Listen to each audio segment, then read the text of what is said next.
Bonjour Focus Entreprise, je suis Serge Ngonombole, DGX Oil Congo.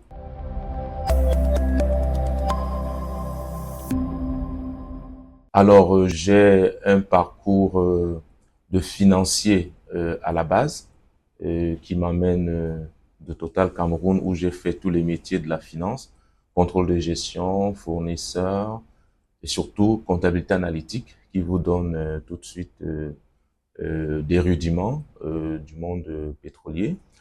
Donc, j'ai une MSTCF. Ensuite, j'ai fait un diplôme en vente et négociation chez Dal Carnegie, une formation de formateur à Gibbs-Yvette en France. Et j'ai terminé avec un executive MBA à Montréal, ESG de Montréal, au Canada.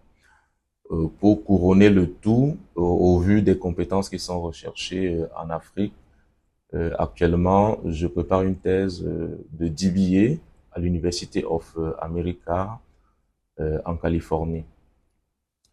J'ai fait un petit crochet hors du monde du pétrole pendant 4 ans comme chef d'entreprise Housing Cameroun au niveau des logements, ce qui m'a effectivement permis d'augmenter mes compétences en matière de gestion de projet.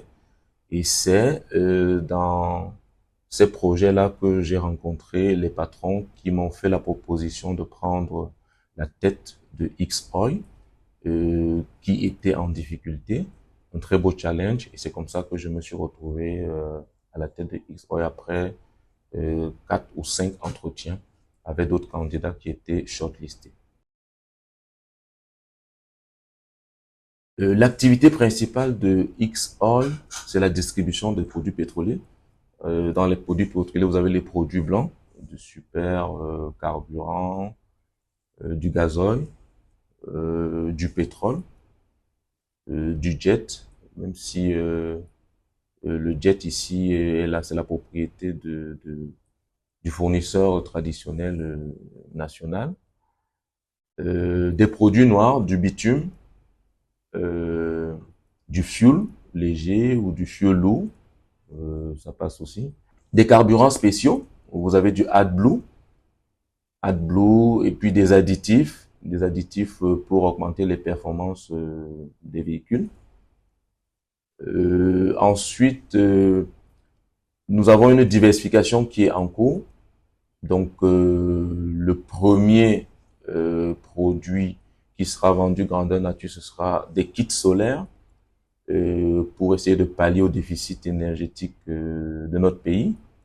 Ensuite, nous allons faire un focus sur tout ce qui est diversification, notamment la restauration rapide avec la viennoiserie, sandwicherie, euh, des boissons chaudes, du café, du thé, des thés spéciaux, et puis avoir un bazar, la diversification classique, l'épicerie, les snacks, des boissons alcoolisées, des produits frais. Donc tout ça est en gestation et nous sommes en train de finaliser les planogrammes pour pouvoir très prochainement tester ce que sera une véritable boutique lorsqu'on entrera chez X-Oil, outre la rôtisserie qui sera relancée. Comme principaux défis, il y a l'environnement qui est suffisamment changeant, pour ne pas dire mutant. Vous pensez avoir surmonté une difficulté, oh que c'est faux. Vous vous retrouvez toujours face à la même difficulté et parfois il faut mettre du temps pour comprendre pourquoi est-ce que vous mettez tant de temps à la surmonter. Bien entendu, il y a des difficultés d'ordre structurel. L'entreprise qui est la nôtre a subi des changements non conventionnels, on va le dire, changements non conventionnels de la structure, de l'applicabilité des procédures par les organes régulateurs qui auraient pu le faire. Donc aujourd'hui, nous appliquons les techniques apprises dans les écoles de commerce pour surmonter les difficultés, mais la plus grosse difficulté reste l'environnement qu'on ne maîtrise pas toujours. Moi, j'envisage l'avenir avec beaucoup d'optimisme parce que ce qui n'était pas fait est en train d'être fait actuellement. Et à très court terme, l'objectif, c'est de rendre disponibles tous les produits que nous proposons à notre clientèle, retrouver les fondamentaux, comme on dit généralement, et à moyen terme, relancer le programme de développement qui va s'étendre jusqu'en 2030 avec la création de nouvelles stations pour desservir de la clientèle et surtout rapprocher le produit de nos clients les plus éloignés.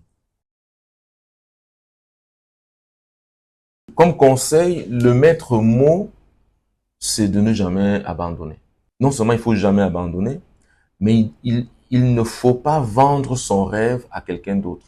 L'être humain a des capacités indéfinissables et insondables. Nous-mêmes, nous ne savons pas ce que nous pouvons faire dans la difficulté. Et si maintenant l'environnement est un environnement propice, on réalisera 2, 3 fois ce qu'on aurait pu faire dans la difficulté.